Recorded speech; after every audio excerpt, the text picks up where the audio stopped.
Hey, good morning, everyone. Welcome to Sports Shorts Daily. Ronnie Rants alongside Tommy Krysan. Sports Shorts presented each and every week by LeBears Casino and TK joining us from Court Street Cafe in Port Allen. Just a quick little 3-4 minute drive across from downtown Baton Rouge into downtown Port Allen, and you can be having the best lunch of your life.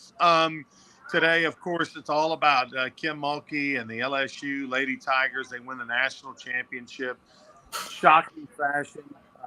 They not only do they win the national championship in Kim Mulkey's second year, which I didn't think they do. I thought they overachieved the entire year. I thought getting to the Final Four was a tremendous accomplishment, and then they worry about building on it in the future. Well, they said, forget that noise. Let's just go get it right now. So not only do they win the national championship, but they do it in tremendous fashion, score 102 points, the most anyone's ever scored in the finals, the most anyone's ever scored in the first half in the finals. Where did this team come from? I mean, my God, they couldn't miss anything. This is a team that averaged 5 threes a game. They ended up, I think, with how many, Tommy? 9, maybe? It might Or have been double digits. I didn't they read were the box better than score. they were better than 50% from three, and they were just in fuego, including the bench. Whenever your leading scorer in a game is on the bench, that's incredible. Three players and 20 points or more for the Tigers. Angel Reese had another double double. They win the Natty, and then unfortunately, all anyone can talk about in the nation on social media is the Angel Reese pointing to her ring finger, and then the whole you can't see me thing right in Clark's face. But we'll get to that in just a second. Tommy's got some thoughts on the officiating as it was bad for both teams. Tonight, the men get a chance to go at it. UConn will be in Houston, -7.5. The UConn Huskies, a big favorite in this championship game. Congratulations to LSU Gymnastics. They make it to the Elite Eight in gymnastics. They'll be Thursday in the semifinals, Saturday in the finals, should they advance. That, again, is in the Dallas Metroplex area over in Fort Worth. LSU baseball wins its third series in a row. They're now 6-3, which is good for about fourth or fifth in the SEC, mind you. We'll tell you what's going on in the East. It's crazy, the good teams over there, and LSU will play at one of the better teams in the country, South Carolina, later this week on a Thursday, Friday, Saturday.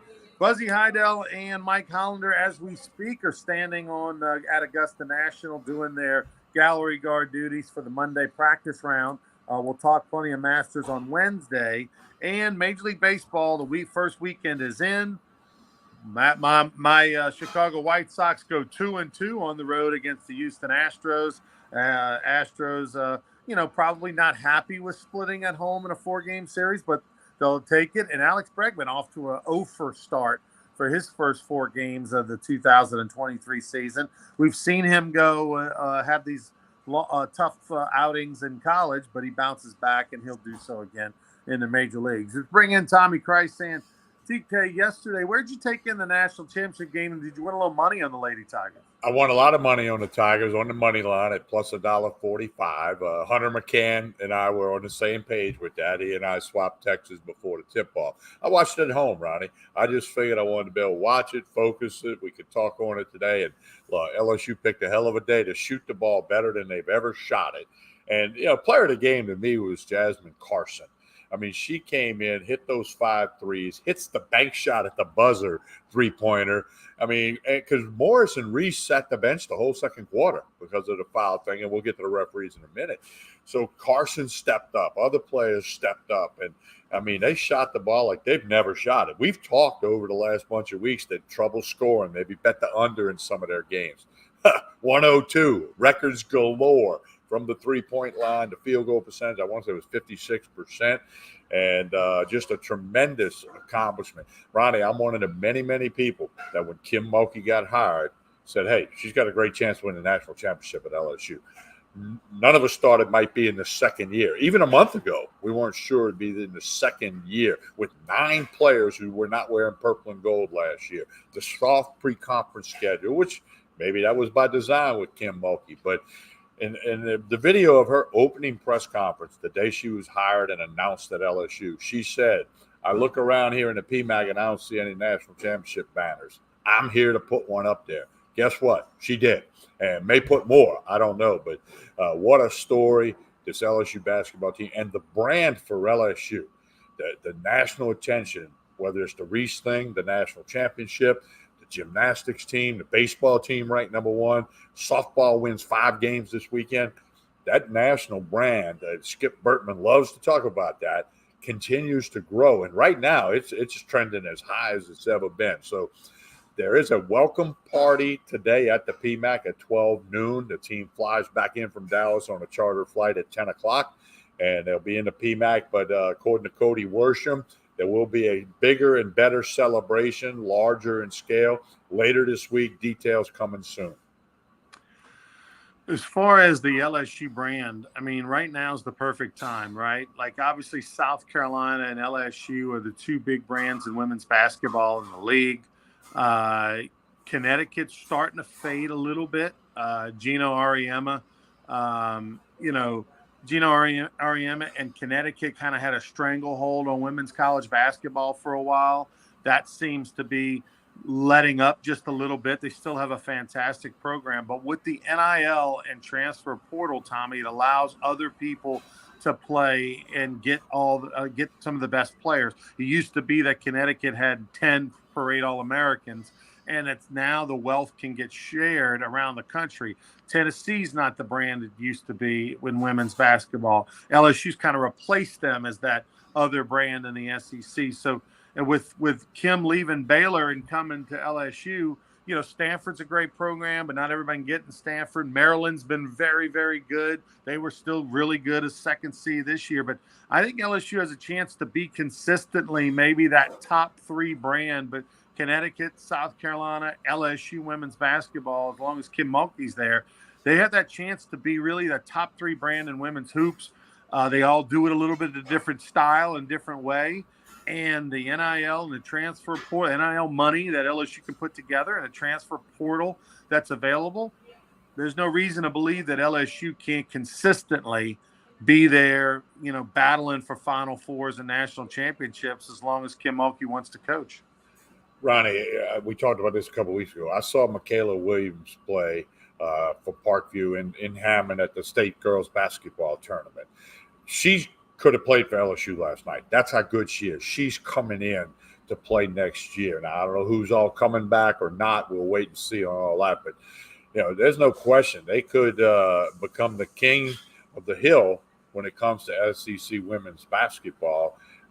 Time will tell. Kim Mulkey, accelerated her success with this. She was so emotional after the game, thanking all the people, happy for the people back in Louisiana. And, one thing that I learned from her in the post-game comments when she said, it's all about personalities, and she's willing to accept that. Personally, I don't think Kim Mulkey's a fan of all the theatrics by all players, but she has to accept it. She has adjusted. Coaches adjust. That's what great coaches do. Those that adjust better, whether it's NIL, transfer portal, or these personalities, they're the ones that are going to have more success. So she said she was a personality when she played at Hammond High, Louisiana Tech, in the Olympics. She was a very fiery personality person, and we can make a long list of the other great athletes that have done that. So she said she embraced the personalities because that's what you got to do. Hence, she wins a national championship, and, they'll be ranked in the top 5 preseason next year, if not number 1. And that I learned from those comments by Kim, because I'm the old school get off my lawn guy. I don't like all that stuff in all sports by all athletes, but it's the way of the world now. Angel Reese is able to come back. She's said in the past she's going to come back. If Angel Reese does come back, then this team will be preseason number 1 and number 2 in the country. Obviously, FloJo Johnson, who had averaged 11.6 rebounds this year, she's going to come back, and all the new pieces. Yeah, and then here's the thing, with the transfer portal, you don't need everybody to come back that can come back. If you can get 3 starters, 2-3 starters, and a couple of 1 or 2 key bench players, you can go get whatever you need in that transfer portal. And look, even though these great freshmen are coming in, Sometimes freshmen transition differently. Sometimes it takes them a year or two before they really hit their stride and make a big difference. But Well, Kim Mulkey and Florida Atlantic and San Diego State have proved that right, you can do it in a hurry. Ronnie, different world now. 3 basketball seasons ago, LSU's women's team won 9 games. 9. That's it. They won 9 out of 10 every time out this year. So, and look what Florida Atlantic did in San Diego State. It's a message to every school out there. You can get it done too. If you put the resources in, you do it, you get a top coach and a coaching staff and a support from the athletic department and university, it's parity. NFL dreamed of parity for years and years and years. Pete Rozelle, a long time ago commissioner, said he would love everybody to go 8-8 or whatever it was back then. But, college basketball the blue bloods are done. I mean, not done, but it's a different world now. I pinch hit for Coach Bertman last night on Hold the Rope. We had John Brady on. Of course, he went to a Final Four. And that was the discussion. With NIL and transfer portal, things can be done a lot quicker than they used to be done. So if you're a team out there, what was it, Iowa State 2 years ago, didn't win a game in their conference, and then they went to the tournament the next year. I mean, there's probably stories we're not aware of that are just abundant with that kind of stuff. But, hey, you tip your hat to Kim Mulkey, to her staff. Bob Starkey's been on the bench every time LSU women have been to a Final Four. They finally get the championship, and it's going to be a huge celebration at the end of the week. It's look, I mean, even like a little Northwestern State and Natchitoches, they weren't very good the last couple of years in basketball. Get a new coach, transfer portal, boom, second best team in the Southland Conference this year, and lost going to an NCAA tournament. They blew a 17-point first half lead, or they'd have been dancing. So it is a different landscape, and the Blue Bloods have to get in line. I don't know if it's better or worse, but it's definitely the portal and NIL. But I do know that it allows everybody to play. If you it's kind of like the worst to first thing. It's like NFL. In the NFL, you can be a bad this year, you can be good next year because of salary cap and free agency and the draft and all that. The same thing can be said in basketball now, or in all sports, really, to a certain extent in the NCAA. You don't have to just be a terrible program and a terrible team for decades on end or years on end. You can change your fortunes in a heartbeat. Speaking of FAU and San Diego State, what a game. My goodness. San Diego State, they hit a shot at the buzzer to make it to the NCAA championship game tonight against UConn. I mean, that is the ultimate win. You're down 1, you shoot the ball, the scoreboard goes double zeros while the ball's in the air, and you make it to win the game. I mean, that is stuff you'll remember forever, and the young man at San Diego State will be a legend in that school's history forever. Well, and, they had a timeout remaining. They didn't call it. Proof of what we've talked about. Sometimes if you think you can cramp your style or you can mess it up. They didn't think. They just went down the court. Lamont Butler, who almost stepped out of bounds. Have you seen that still shot of the video? I mean, he was, that far from being out, but he wasn't out. And then he jumps up, hits the jumper. Like you said, the ball's in midair, and you could see the shot clock on the top of the backboard go 0.0, after the ball was in the air. It goes in, and just euphoria for San Diego State. Florida Atlantic they just did. It was like getting punched in the gut 20 times, whatever. Florida Atlantic says, hey, we'll be back next year. I like that attitude, but what a game. Then, of course, UConn just steamrolled Miami. And got a feeling UConn's going to steamroll San Diego State tonight. I would think San Diego State is, that took so much out of them in the semifinals and all the distraction and everything of it. And UConn's the best team, no question. They've been the best team in the NCAA tournament the whole way. Yeah, they really have. And, one of the reasons I bet LSU, yes, is they have better athletes. Okay, they have a lot better athletes. And I'm going to bet on Kim Mulkey against the other coach every day. But the other thing was that win by Iowa against South Carolina, taking down the number 1, breaking that long winning streak. Such an epic win, yeah. Did that drain them physically and mentally? Some people say they looked tired in the first half against LSU. I don't know how you get tired when you're playing for a national championship, but, so that might be the same thing with San Diego State. What an emotional, physical win the other night. Might they look a little tired early on tonight? And UConn, Ronnie, we talked about UConn a couple of weeks ago after we saw them in the tournament. They've got everything you need. Tall guys, fast guys. They can pass the ball. They can play defense. They can rebound. I'd be stunned if San Diego State won tonight. I don't think, in my opinion, that Iowa looked like anything. I think Iowa, by the way, shot 50% from the field. LSU just happened to shoot 54% or whatever from the field. Like, it wasn't that Iowa played terrible. It's just that LSU played at another level. I mean, they scored 102 freaking points, and this wasn't against, Mercy College or something in November. This was in the national championship game. That is unheard of. It never happened before. It may never happen again. Like, they were just unconscious. They literally did the Skip Bertman and saved their best game for the championship game. I mean, it is what it is. I mean, LSU baseball, if you go back in the history, shouldn't have beat Stanford in 2000. They fell behind in 97 in the championship game to Alabama. It's just those great teams and great coaches can get their players to play the best. Look at Miami. They were down a lot in the championship game in 96 before Warren Morris hit the home run. In 93, it was Brett Laxton, a freshman, taking on Darren Dreifert and a Wichita State team, first pick in the draft throwing 100. So Tyler Ginn in 91 was a higher draft pick for Wichita State, 15th pick overall by the Philadelphia Phillies. Chad Oje wasn't a first-round pick. Like all these examples of teams that probably shouldn't have been the national champion are out there when they're talking about great Hall of Fame coaches and can get their players to play the best in the big games. And that's what LSU did. Very simple. They played their best game of the year. They probably couldn't duplicate that game today if they played Iowa.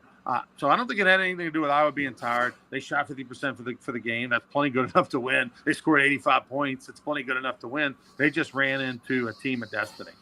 I agree completely. And like we said at the top, LSU picked a great time to have their best shooting night. They played defense. They rebounded, the whole bit. Now, a couple things. The game was too big for the referee and crew that was out there, okay? They could not handle it. But now, let me say this. They were bad if you're an Iowa fan, LSU fan, or just a fan with no skin in the game. They were terrible. Now, the fouls were 20-19. Free throws were very close. So it's not like you had one team with 26 fouls, one with 8. They were just terrible on both ends of the floor from the opening tip to the final buzzer. They didn't let the girls play basketball. And it's unfortunate for the game of women's basketball that they had to have those referees in that game who couldn't handle it. I'm sure they thought they would be good enough when they got assigned to that game, but they just, that technical foul on the Clark kid, because there was a warning. That the announcers didn't catch it, but I caught it when a bucket went through and one of the big girls for Iowa tapped it like out of bounds where you throw it in, and the ref blew the whistle and gave her a warning. Okay, the announcers didn't catch that. I caught it. And then, of course, when Clark threw the ball away and not, quote, unquote, at an official, she got hit with a technical, which is also a personal, etc. Now, again, the refereeing was atrocious. That unfortunately, the referees became a story of the game. Social media blew up for all 4 quarters at halftime saying, how on earth can they have these people officiating this game? It was too big for them, and that happens, okay? Very unfortunate. But the teams had to adjust, and they adjusted. Players came off the bench for both teams and did what they had to do.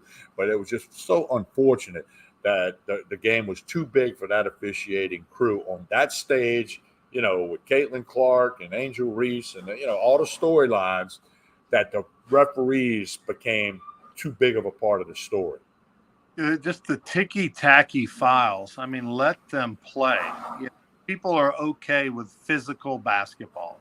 And it just was too much. The ticky-tacky files were bad. And then, even the ball out of bounds, I mean, I get it. Technically, you gave a warning, and then you saw the replay. Clark took the basketball. She threw it behind her back towards just the stands, like bounced it towards that area. But, I mean, look, that ball probably went out of bounds. Somebody grabbed it, threw it right back to the official.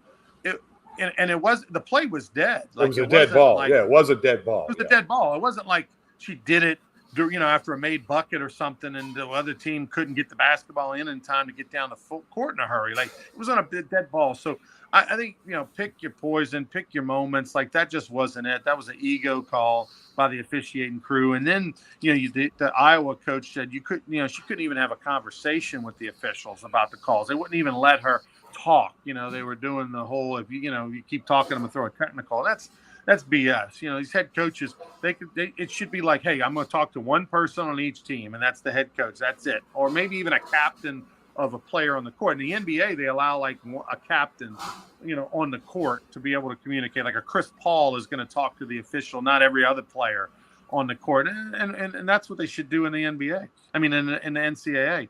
But it was bad. Now, the good news is that LSU, the officiating, I don't think factored into the decision to who won and lost that game. I don't believe that. I think LSU was the better team all day. Obviously, the spread indicates it was big enough to where the officiating probably didn't factor in. But still, the fact that you looked over there and saw all those star players at different times on the bench for both teams, and then you go back and you look at the calls, the punishment didn't fit the crime. Well, it's safe to say those refs will never call in the tournament again. There's no way that can be allowed. Now, when they call other games, perhaps, but the game was too big for them. All right, let's get to the Angel Reese thing and the double standard by ESPN.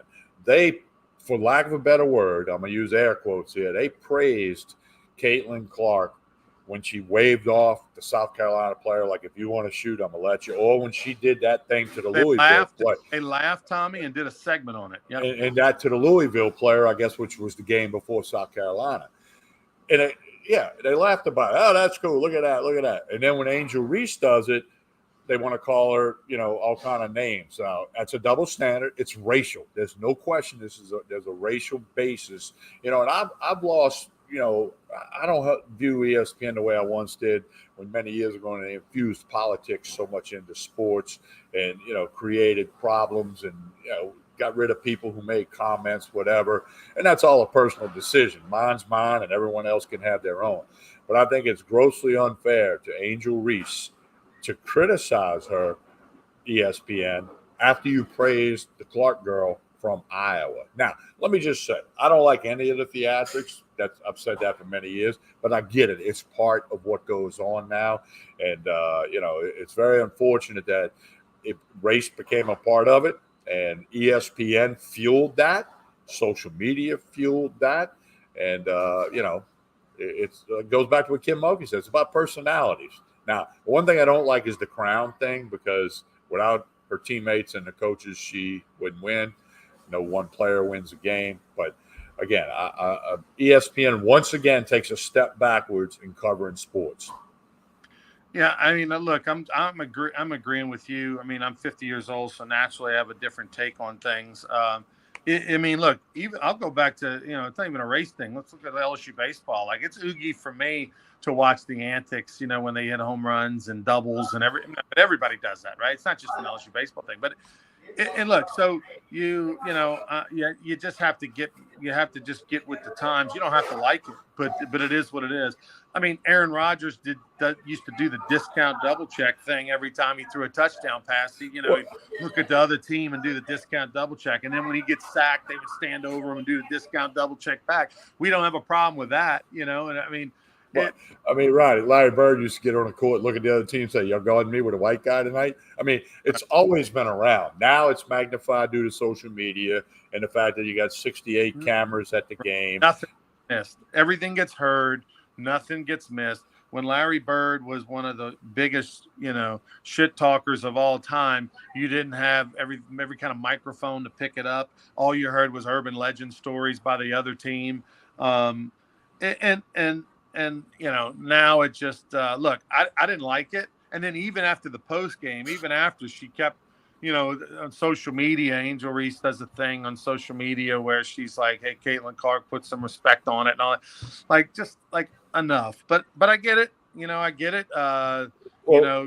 Caitlin Clark is Michael Jordan in a basketball uniform. Like, she's somebody that we've never seen before. And I mean, the comparison to her is like the greatest of the great that have ever played the sport.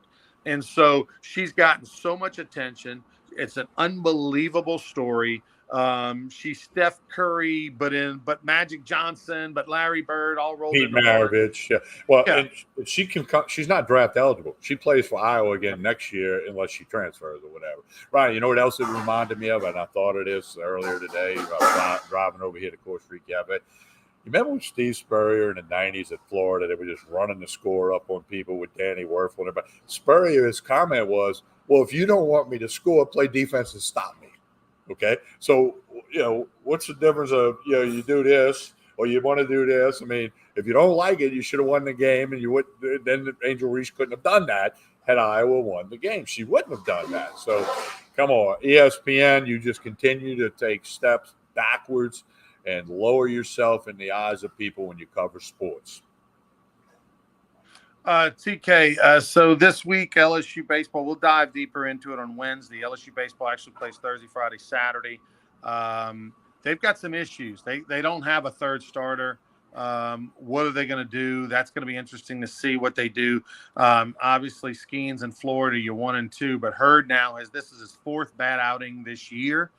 He had a bad one, his first one of the year against Southern. He's had 3 straight bad outings in SEC play. I mean, I don't think you can continue to just automatically. Yeah, and this was the worst of the bad outings. He didn't record an out the other day. So, I mean, that's something Wes Johnson, Jay Johnson, I'm sure they're on the drawing board this morning.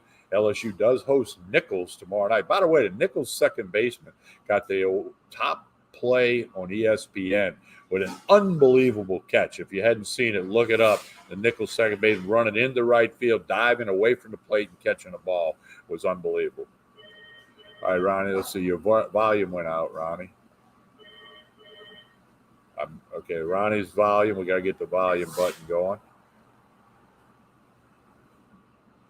Your volume is off, Ronnie. All right, he's coming back to us. We'll get that straightened out here in just a second. A lot of comments today. We certainly appreciate all that. LSU baseball, Hurd and Little need to play if their potential, if they want to win it all. Christian Little, he's talking about, and Hurd for LSU baseball. And it's something that Jay Johnson is going to have to work through. And it doesn't get any easier because it's number 6, South Carolina, on the road this coming Thursday, Friday, Saturday. So, Tigers going to have to see what they do, especially you already know what's going to happen Thursday, Friday. It's going to be Ty Floyd on Friday, obviously Paul Skeens on Thursday. And we'll see if they make some kind of change going into Saturday. Again, South Carolina is ranked number 6 in the country. In fact, 6 of the top 10 teams in the SEC poll this week are from the Southeastern Conference. So, wow. As we know, no breaks there. SEC is the best conference in the world in all sports, top to bottom. All sports, men, women, the whole bit. It's the best conference in sports at this point in time, and no reason to think it's going to change anytime soon. All right, we're waiting on Ronnie to jump back in. Don't forget to like and share this video. We appreciate that. That helps things out a lot. If you just hit the like button, hit the share, whether you're on Facebook, YouTube, Twitter, we're on all those platforms 3 days a week, basically. So we want you to do that. Don't forget Baton Rouge Rougarou. Season starts May 30th. That's about 8 weeks away. 8 weeks from tomorrow, I want to say. Tickets and merchandise are available at brrougarou.com, brrougarou.com. Again, Court Street Cafe in Port Allen. Connect on Facebook and Instagram. Jason and the staff do a tremendous job here. Connect with them. You can keep up with the lunch specials, the dinner specials. They got breakfast, lunch, dinner, nice patio out front. Had live music last Saturday with the boiled crawfish and the steak night. Big popular stuff. Court Street Cafe in Port Allen, 805 Court Street, just a couple of minutes over the Mississippi River Bridge. And you're here. It doesn't take me long to get here on Monday mornings, so you need to check it out as soon as you possibly can. All right, we're going to give Ronnie another minute or two. Again, many thanks to all the comments today. Barstool Sports catching a little bit of heat from with Dave Portnoy, who we have a picture of in a Rougarou jersey, calling out Angel Reese. And again, it's a racial thing. If you don't think it is, you're wrong. ESPN, as Byron says, as woke as possible. And for them to make to make a good story out of Caitlin Clark doing it and then make a bad story out of Angel Reese doing it.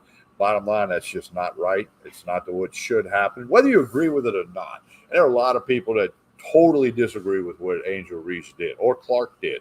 There are some people think it's cool, think it's funny. It's the way of the world. No matter what side of that you're on, ESPN is supposed to just, is not supposed to pick sides. They're supposed to let the people pick sides, let the fans, the audience pick sides. That's the way that's supposed to go. All right, once again, Court Street Cafe, breakfast, lunch, dinner, 7 days a week, the big brunch on Sundays. Connect with them on Facebook and Instagram. That's a great way to keep up with the different specials and the things going on, the music, the boiled crawfish, all that good stuff.